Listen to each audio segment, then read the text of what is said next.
There are many different types of splints, which are used to stabilize fractures and other traumatic injuries. In this video, we will demonstrate the general technique used in the application of both plaster and prefabricated fiberglass splints. Specific techniques for various anatomical regions are covered in separate chapters.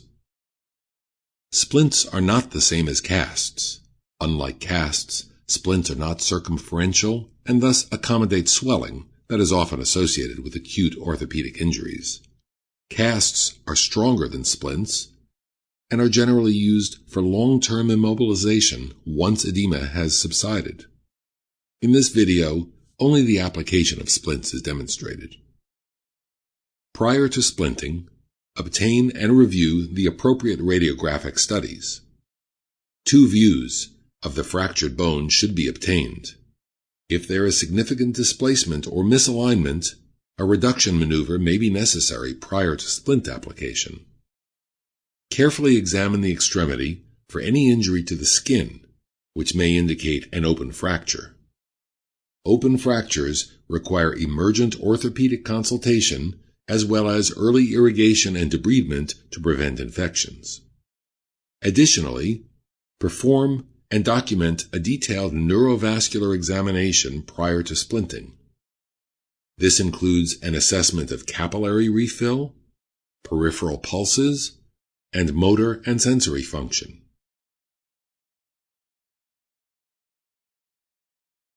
Begin by measuring the length of the splint by placing a section of cast padding along the extremity. Next, roll out 4 layers of the padding on a bedside table.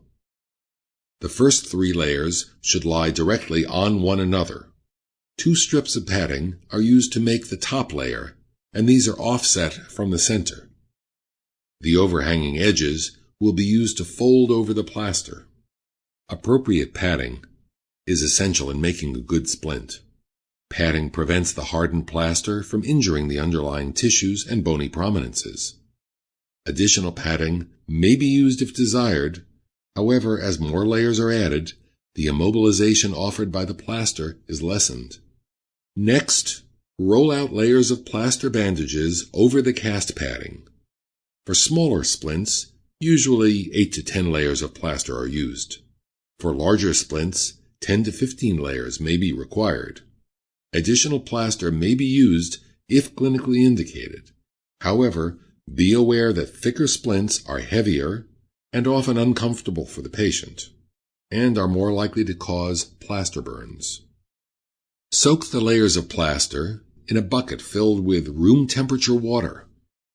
Once saturated, raise the plaster above the bucket, firmly holding each end of the roll in your hands.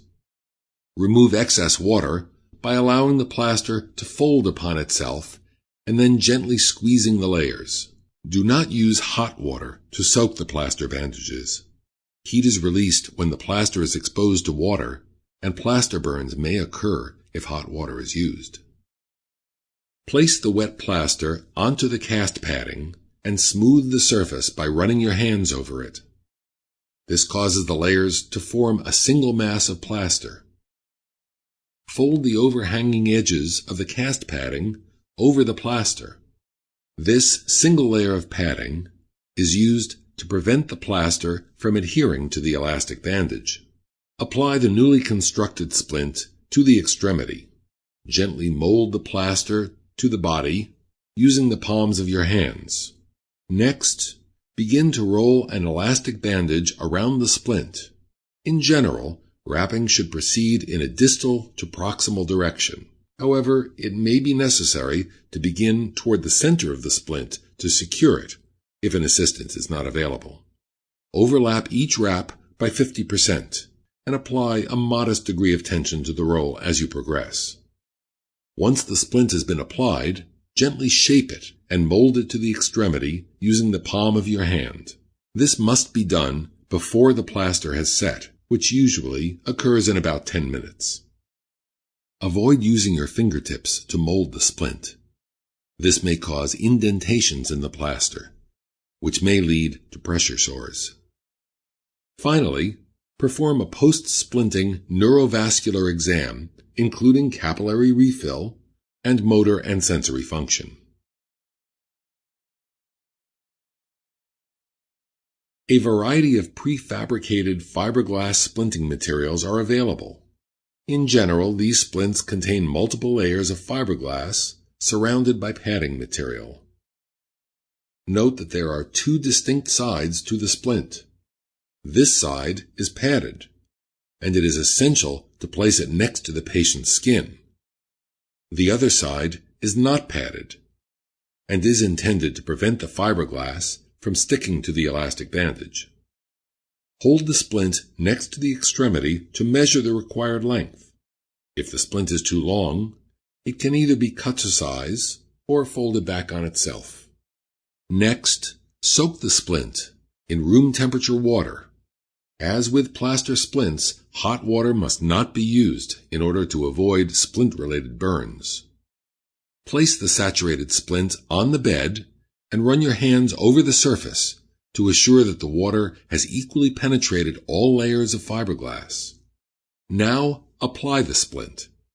If necessary, fold any excess length of the splint back on itself. Gently mold the fiberglass to the extremity using the palms of your hands. Next, begin to roll an elastic bandage around the splint. In general, wrapping should proceed in a distal to proximal direction. However, it may be necessary to begin toward the center of the splint to secure it if an assistance is not available. Overlap each wrap by 50% and apply a modest degree of tension to the roll as you progress.